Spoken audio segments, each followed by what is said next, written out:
Hello friends, நேற்று சட்டசபையில் நிறைய இன்ட்ரெஸ்டிங்கான டாபிக் டிஸ்கஸ் பண்ணாங்க. பர்டிகுலராக ஆதவ் அர்ஜுனா திமுக அமைச்சர்களே மது ஆலைகள் வச்சு நடத்துனதை பற்றி கேள்வி கேட்ட உடனே எதிரில் இருந்தவங்க எல்லாம் லாட்ரி அப்படின்னு கற்றுனாங்க. உடனே அவர் அப்புறம் எதற்காக எம்கே ஸ்டாலின் 900 crores அவர்கிட்டருந்து வாங்கினார் அப்படின்ற ஒரு கேள்வியை கேட்க உதயநிதி ஸ்டாலின் அதை நீங்கள் போய் உங்கள் மாமாட்ட கேளுங்க அப்படின்ற மாதிரி பதில் சொல்லியிருந்தாங்க.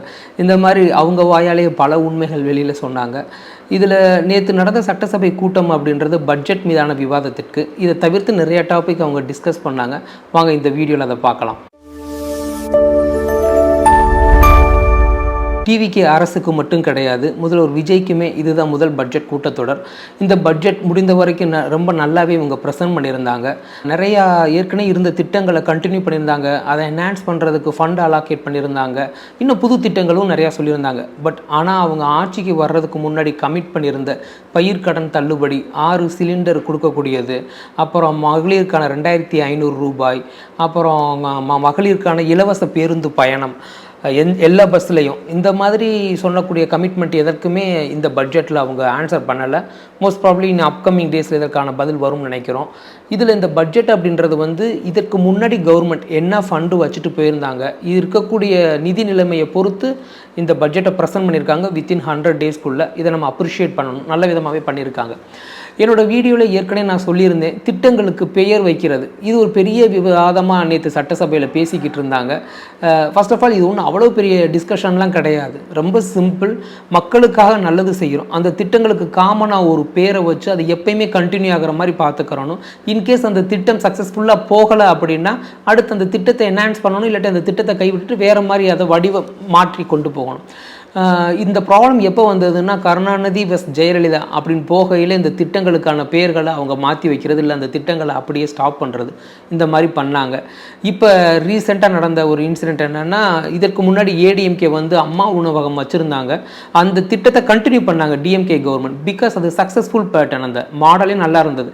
ஆனால் அதை நான் உடனே என்ன செய்ய முடியல, திமுக கவர்மெண்ட்னால் அந்த திட்டத்தை கைவிட முடியலை. ஆனால் அதுக்கு நாங்கள் பட்ஜெட் அலாகேட் பண்ணோம் அப்படின்னு சொல்கிறாங்க. பட் போன 5 வருஷமாக அது ஒன்றும் சக்ஸஸ்ஃபுல்லாக இல்லை.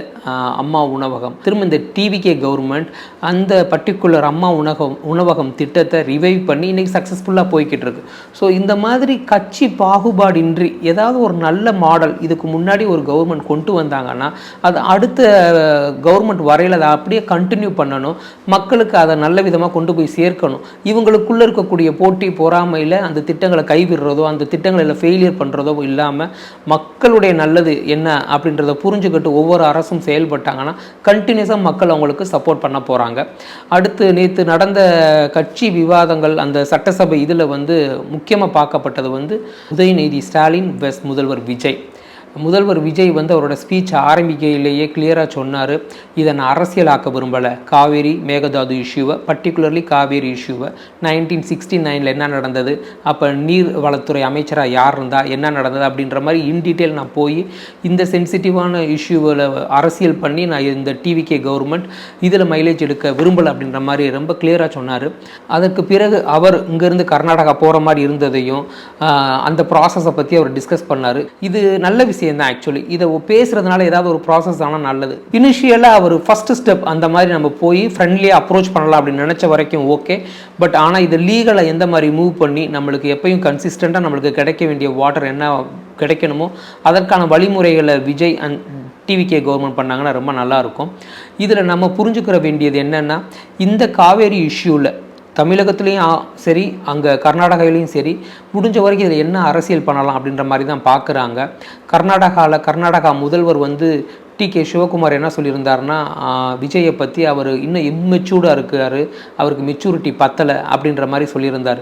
இந்த ஸ்டேட்மெண்ட்லாம் அன்னெசரியான ஸ்டேட்மெண்ட். இதே ஒரு ஸ்டேட்மெண்ட்டை இங்கே இருக்கக்கூடிய அரசியல் கட்சிகளோ இல்லை ஏதோ ஒரு தலைவரோ கர்நாடகாவில் இருக்கக்கூடிய அரசியல் தலைவர்கள் முதல்வரை பார்த்து சொல்லியிருந்தால் இன்றைக்கி அது பயங்கர சென்சிட்டிவாக இருந்திருக்கும். எல்லா விதத்துலேயும் அதில் செட்பேக்காக இருந்திருக்கும் தமிழக கவர்மெண்ட். ஆனால் இந்த விஷயத்தை நம்ம யாரும் பெருசாக எடுத்துக்கிறல. நல்லது தான், நம்மளுக்கு தேவை தண்ணி. இதை எவ்வளவு மெச்சூர்டாக ஹேண்டில் பண்ண முடியுமோ அந்த மாதிரி விஜய் கவர்மெண்ட் ஹேண்டில் பண்ணுறாங்க. அப்புறம் அதே விவாதத்தில் விஜய் அவர்கள் என்ன சொல்கிறாங்கன்னா, சிறு குறு விவசாயிகளுக்காக வழங்கப்பட்ட நிதி இதை பற்றி பேசுகிறாரு. பேசி முடிச்சுட்டு இதுக்கு தான் அடிக்கடி நியூஸ் பேப்பர் படிக்கணும் அப்படின்ற மாதிரி ஒரு சின்னதாக ஒரு ஹூக் போட்டுட்டு முடிச்சுட்டு உட்கார்றாரு. பட் இமீடியட்டாக அதுக்கு உடனே உதயநிதி ஸ்டாலின் ரெஸ்பாண்ட் பண்ணாப்புல, நாங்கள் கேட்ட கேள்வி வந்து சிறு குறு விவசாயிகள் பற்றி கிடையாது, வறட்சி நிவாரண நிதி அப்படின்றாரு. அது ஒரு நல்ல பாயிண்ட் ஆக்சுவலி. இந்த ஃபர்ஸ்ட் இதில் வந்து விஜய் ஸ்கோர் பண்ணாலும் அடுத்து உதயநிதி ஸ்டாலின் ஸ்கோர் பண்ணிட்டாரு. சரியான கேள்விக்கு சரியான பதில் சொல்லுங்க அப்படின்ற மாதிரி. அதற்கு உடனே செங்கோட்டையன் எந்திரிச்சு பதில் சொன்னார், நாங்கள் செப்டம்பருக்கு மேலே தான் இந்த மாதிரி வறட்சி நிவாரண நிதியை நாங்கள் என்னன்றதை பார்த்துட்டு அனௌன்ஸ் பண்ணுவோம்ட்டு. பட் ஆனால் நேற்று ஈவினிங்கே வந்து வறட்சி நிவாரண நிதி எவ்வளோ கொடுக்க போகுது அப்படின்றத கவர்மெண்ட் நேற்று சொல்லியிருக்காங்க. ஸோ இந்த மாதிரி ரொம்ப இன்ட்ரெஸ்டிங்காக போச்சு நேற்று டிஸ்கஷன். அடுத்ததாக வந்து நம்ம முக்கியமாக பார்க்கக்கூடியது அமைச்சர் ஆனந்தோட ரெஸ்பான்ஸ்.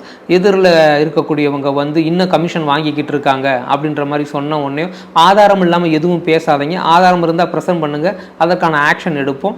அந்த மாதிரி கமிஷன் வாங்குறதா இருந்தால் இந்த கவர்மெண்ட்டில் இந்த சீட்டில் யாரையும் உட்கார அலோவ் பண்ண மாட்டார் எங்களுடைய தலைவர் விஜய் அப்படின்ற மாதிரி சொல்லியிருந்தார். பார்க்கவே அது ரொம்ப ப்ளசண்ட்டாக இருந்தது. பிகாஸ் இதுக்கு முன்னாடி நடந்த சட்டசபையில் இந்த மாதிரி லைவாலாம் நம்ம நிறைய பார்க்க முடியாது. இந்த கவர்மெண்ட் ரொம்ப டிரான்ஸ்பரண்ட்டாக இருக்காங்க அப்படின்னு பார்க்கையிலேயே ப்ராக்ரஸை நோக்கி தான் தமிழகம் போகுது அப்படின்றத புரிஞ்சுக்கிற முடியுது.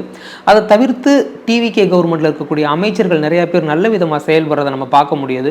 பர்டிகுலராக வந்து சிடி நிர்மல்குமார் அவராகட்டும், இல்லை வந்து மதுபானத்துறை அமைச்சர் விக்னேஷ் ஆகட்டும், இவங்கெல்லாம் ரொம்ப நல்லா ஆக்டிவாகவே செயல்படுறாங்க. சிடி நிர்மல்குமார் இதே இஷ்யூவில், காவேரி பேஸ் இஷ்யூவில் வந்து கலைஞர் அவர்கள் பண்ணதை பற்றி பேசியிருந்தார். அதற்கு உடனே வெளியில் திமுகவுடைய முன்னாள் எம்எல்ஏ நினைக்கிறேன் பரந்தாமன் அவர் ரொம்ப எக்ஸ்ட்ரீமாக பேசியிருந்தார். யாருமே விமர்சனத்திற்கு அப்பாற்பட்டவர்கள் கிடையாது.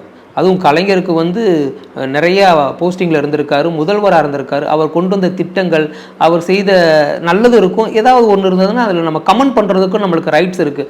அதுக்காக அவர் விமர்சனமே பண்ணக்கூடாது அப்படின்னு சொல்ல முடியாது. அவர் அதுக்கு விமர்சனம் பண்ணதுக்காக பரந்தாமன் அவர்கள் வந்து சிடி நிர்மல்குமாரை, நீ அந்த டைமில் நீ எல்லாம் ஜட்டி போட்டிருந்தியா இல்லையான்ற அளவுக்கு திமுக காரங்க ஏன் இந்த அளவுக்கு எப்பயுமே பர்சனல் அட்டாக் பண்ணுறாங்கன்றது தெரியவே இல்லை எனக்கு. அது அந்த அளவுக்கு ரொம்ப இதாக பேசினாங்க. பட் ஆனால் அப்பார்ட் ஃப்ரம் தட் டிவிகே கவர்மெண்ட்டில் இருக்கக்கூடிய யங்ஸ்டர்ஸ் எல்லாருமே நல்ல விதமாக பெர்ஃபார்ம் பண்ணுறாங்க. இந்த பட்ஜெட் கூட்டத்தொடராகட்டும், அவைக்கு வெளியில் முடிஞ்ச வரைக்கும் நல்லா பெர்ஃபார்ம் பண்ணுறாங்க. பட் அங்கேயும் இங்கேயும் இன்னும் சில பேர் வந்து அந்த ரீல்ஸ் மோகத்தில் இருக்கிறதே நம்மளால் பார்க்க முடியுது. அதெல்லாம் மாற்றிக்கிடுவாங்க, போகிற காலத்தில் இன்னும் நல்லா பெர்ஃபார்ம் பண்ணுவாங்க அப்படின்றத நம்ம நம்புகிறோம். அப்புறம் இந்த சட்டசபை கூட்டத்தொடரில் மேஜராக இன்னொரு விஷயம் பேசினது வந்து மேகதாது வேண்டாம், அது மட்டும்தான் நம்மளோட ஒரே குறிக்கோள். அதுக்கு நம்ம என்ன பண்ணணும், அதுக்கு அனைத்து கட்சி கூட்டத்தை கூட்டணும் அப்படின்றது எதிர்கட்சியோட கோரிக்கை. டிவிக்கு அதுக்கு என்ன இது பண்ண போகிறாங்க அப்படின்றது தெரியலை. அதை கரெக்டாக ப்ராசஸ் பண்ணி, பட் எது எப்படி இருந்தாலும் நம்ம கோர்ட் மூலமாக மட்டும்தான் இதில் சக்சீட் பண்ண முடியும்.